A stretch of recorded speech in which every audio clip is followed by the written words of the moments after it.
नमस्कार, मी स्नेहल चौधरी. आपण पाहतात LS मराठी. पाहूयात काही महत्त्वाच्या घडामोडी. आमदार संजय गायकवाड यांची पोलीस चौकशी होणार. अश्लील शिवीगाळ धमकी प्रकरणी न्यायालयाचे आदेश. असीम सरोदेंची मोठी पोस्ट. आमदार संजय गायकवाड यांच्या चौकशीसाठी पोलीस रवाना. परभणीच्या महामार्गावर डिझेल मिळत नसताना रास्ता रोको. संतप्त शेतकऱ्यांची सरकार विरोधात केली घोषणाबाजी. मराठा आरक्षणाच्या नैराश्यातून जिंतूर तालुक्यात तरुणाची गळफास लावून आत्महत्या. आरक्षणाच्या जाचातून आणखी एक बळी. परभणीत 35 वर्षीय मराठा तरुणाची आत्महत्या. डेटिंग ॲपवरील मैत्री पडली महाग. गुंतवणुकीच्या बहाण्याने उद्योजकाला 7 कोटींचा गंडा. पुण्याच्या 53 वर्षीय व्यावसायिकाची फसवणूक.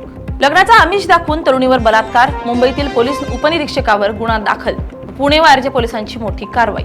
लतीफपूरमध्ये गावठी पिस्तुलासह तरुण गजाआड. हसनाबाद पोलिसांची धडक कारवाई. जालन्यात पोलिसांची मोठी कारवाई. खेळता खेळता बाथरूम मधील पाण्याच्या बादलीत पडल्यानं 1 वर्षीय बालिकेचा दुर्दैवी मृत्यू. नाशिकमध्ये मन हेलावून टाकणारी घटना. आडगाव परिसरात 1 वर्षाच्या हिंदवीचा दुर्दैवी मृत्यू. लेंगरे येथील कार गोळीबार प्रकरणातील मुख्य आरोपी अटक.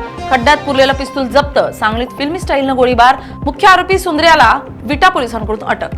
भंडारात मध्यरात्री थरार. भरधाव कंटेनरनं नादुरुस्त ट्रकला उडवलं. दोघांचा जागीच मृत्यू. टायर बदलत असताना कंटेनरनं चिरडलं.